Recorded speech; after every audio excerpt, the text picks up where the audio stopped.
गारिनि पुरा माने हेन्डेलखौ चेन्ज खालामखादों आरोना गाइस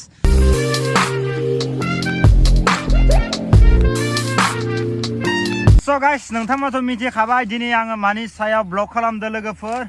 माने एखानसे माने इउट्युबाव दैलि ब्लग होनो हायाखै लोगोफोर खाननैसो बिराद दैलि ब्लग होबाय थादोंमोन खिन्थु दा माने बिराद बेस्थ जाना दं ओंखायनो दैलि ब्लग लाबोनो हायाखै लोगोफोर बाखि दा आंनि बेकग्राउन्डथिं गासैबो साहा बिलाइ गोजा लोगोफोर नायनो हागोन नै इ जाबाय नागोरजुलिनि साहा बिलाइ लोगोफोर बिराद समायना जाना दं आरोना गाइस भिउआ इनिफ्राय बाखि एखेबारे खमान हास'यो इखौनो आसुरित मानिनांगोन आरोना गाइस नै नायनो हागोन नै सब खमान इनिफ्राय आं दा नागरजुलियाव दङ लोगोफोर टाइमाबो जायाखै नङा एसे जासाबबाय इनिफ्राय दा लोगोआ फैगासिनो दङ इनिफ्राय नोंथांमोननो दिनै रिभिउ लानानै फैगोन होननानै बुंदोंमोन नालाय आङो दिनै लाबोलायबाय लोगोफोर बाखि आंथ' मा बुंबावनो दा इउट्युबाव दैलि एक्टिभ थानो हाथ'वाखै बिराद बेस्थ जाना दं लोगोफोर बाखि आंनि बाइकआ इथिंगालि दङ लामाया बरिया सिखाव बायदि बरिया सिखाव लामा खालामना दोनदों आरोना गाइस इथिंगालि हाबथावना नायनो हागोन नोंथांमोना इथिंगालि नोरै हाबबाय ओमफ्राय साहा बिलाइखौनो दसे नायबाय आरोना गाइस माने बरिया नाङो थान्दा नाङो आरोना गरम बोथोराव साहा बागानफोराव फायनानै आरामनो टाइम पास खालामनो गाहाम जायो बिराद थान्दा जायो दा आं इथिं थांफिनसै लोगोफोर येस नै आं आइलेन्डआव सफैबाय लोगोफोर बाखि दा नै गारिया आंनि सेरावनो दङ लोगोफोर खिन्थु दा गारिनि लुक्सआ माबायदि दा नोंथांमोननो खेबसे आरामनो आङो मिउजिकदो बरियानो गारिनि लुक्सखौ देखायनोसै बेनि उनाव मा फेसिलिटि एसे चेन्ज खालामदो डिजाइनफोरखौ मा चेन्ज खालामदो स' नोंथांमोननो दा आं आरामसे देखायगोन आरोना गाइस जिथुबा माने लुक्सआ ओरैबायदि डिजाइन खालामना होदो लोगोफोर मिथिदों ना गाइस माने पुरा माने डमिनार 250 400 इ टाइपनि माने स्टाइला नैखिनिया बाय जादों आरोना लोगोफोर बाखि इथिंनिफ्राय नायबाथ' नै गारिखौनो माने NS बायदिखौ नाङा आरोना गाइस नै NS बायदिखौ नाङा बाखि इयो जाबाय Ns200 लोगोफोर पुरा गोदान एखेबारे बेसेन जाखर रानिंखौ नोंथांमोननो खेबसे देखायग्रोनो दे आं फार्स्टआवनो गाइस रानिंखौ नोंथांमोननो देखायनायानो जायाखै वाव बिराद फेसिलिटि दङ दखन बापरे बाप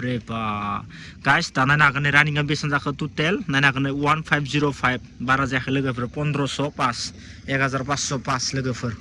पुरा लोगोफोर डिसप्ले बापरे बा फार्स्ट अफ खालामबा ओरै जाबाय आरोना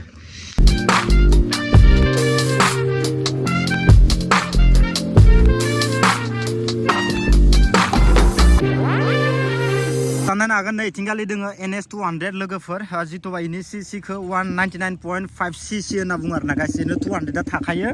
इनिफ्राय बाखि दा इथिंगालि नायनो हागोन लोगोफोर जिथुबा इनि माइलेजखौ बुंनो थांबाथ' दा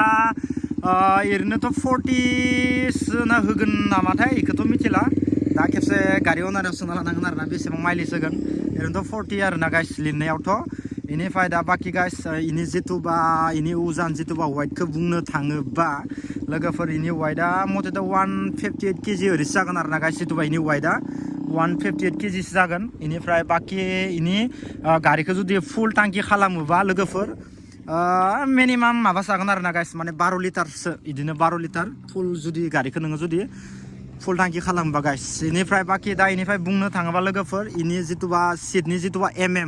जिथुबा इनि सिटनि खौ बुंनो थाङोबा दा नोंथांमोना आरामसे खोन्थाना होनोसै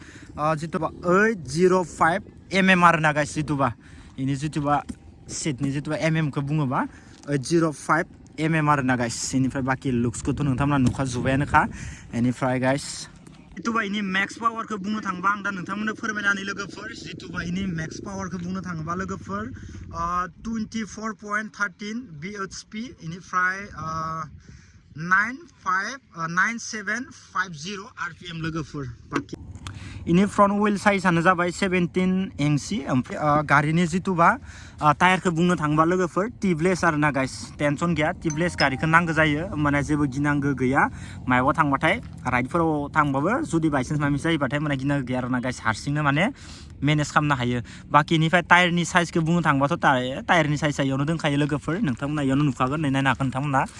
उननिखौ नायोबाथाय नै 130 इनिफ्राय नै 70 माइनास 17 आरोना गाइस इनिफ्राय आगोलनिखौ बुंनो थाङोबा इथिंगालि दोंखायो नायनो हागोन नोंथांमोना 180 माइनास 17 आरोना गाइस नै इथिंगालि थाखाजोबखायो साइजआ टेनसन गैया लोगोफोर इनिफ्राय बाखि आं गारिनि साउन्डखौ नोंथांमोना एसे फोरमायनो हागोन टेनसन गैया इनिफ्राय गाइस रानिंखौथ' नोंथांमोना नुखाबायानोखा इनिफ्राय बाखि नोंथांमोना मोननैसो आरो खोन्थाबावनि आङो ओमफ्राय दा बाखि मा खोन्थानो लागा नोंथांमोना एसे एनै मिथिनायखौ खोन्थाबाय लोगोफोर बाखि दा आरो खोन्थानो लागा गोबां दंबावो बाखिनिफ्राय गाइस आं दा नोंथांमोननो गारिनि साउन्डआ माबायदि एसे नोंथांमोननो फोरमायनि गाइस मानो होनबा बयबो मिथिनो लुगैयो जायफ्रा माने गोदान लानो लुगैयो माने खेबसे रिभिउफोरखौ नायनो लुगैयो जितुबा गारिनि लुक्सआ मारै गारिनि डिजाइनफोरा मारै बेफोरखौ खेबसे माने बयबो मिथिनो लुगैयो इनि उनावसो माने गारिखौ लानो लुगैयो आरोना गाइस इनिखायनो आङो पुरा माने जोंनिया ब्र'आ गोदान ब्रेन्ड निउ लाना फैनायखाय माने नोंथांमोननो एसे माने रिभिउ लाना फैनो होननानै नैबे ब्लगखौ एक्सट्रा खालामनाय जाबाय आरोना गाइस जुदि नोंथांमोना लानो गोसो दोङोब्ला लाजागोन टेनसन गैया लुक्सफोरनि डिजाइनफोरा बरिया स्टाइलनि खालामना दोनना गाइस नै सेन्टिंगाल नायनो थांनो हागोन नोंथांमोना लुक्सआ माबायदि डिजाइना पुरा माने सेन्स आरोना गाइस पुरा माने एनएस बायदिखौ नाङा आरोना गाइस जितुबा ओमफ्राय गारिनि नामावसो मिथियो इनिफ्रायनो लुक्सआ पुरा सेन्स आरोना गाइस इनिफ्राय बाखि इथिंगालै फेसिलिटिफोराथ' मिथिजोबखायो आजिखालि बयनावबो गारि थाखायो दा साउन्डखौ नोंथांमोननो एसे आङो खोनासंनि गाइस अके इनिफ्राय दा साउन्डखौ नोंथांमोननो खेबसे खोनासंनि आं माबायदि एक्चुअलि माबायदि साउन्ड फाइमारदो दा गारिया निट्र'आव दोङो ना यास दोङो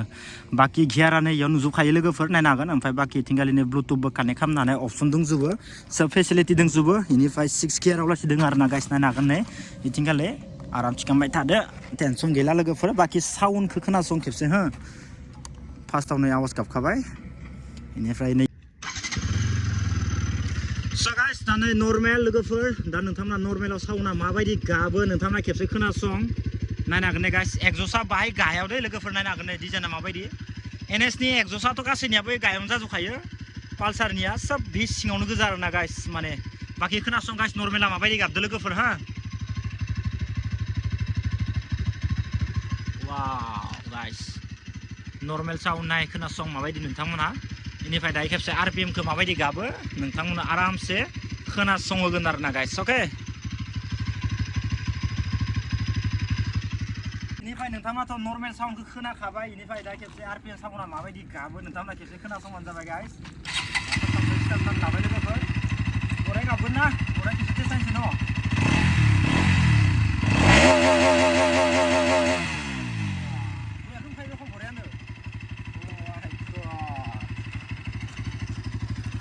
स' गाइस दा नायनो हागोन नै गाइस माने पुरा माने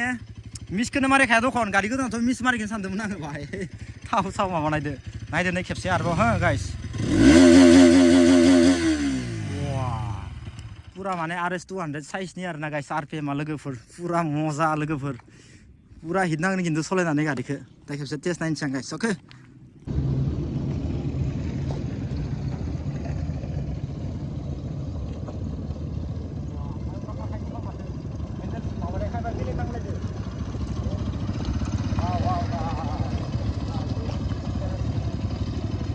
जाबाय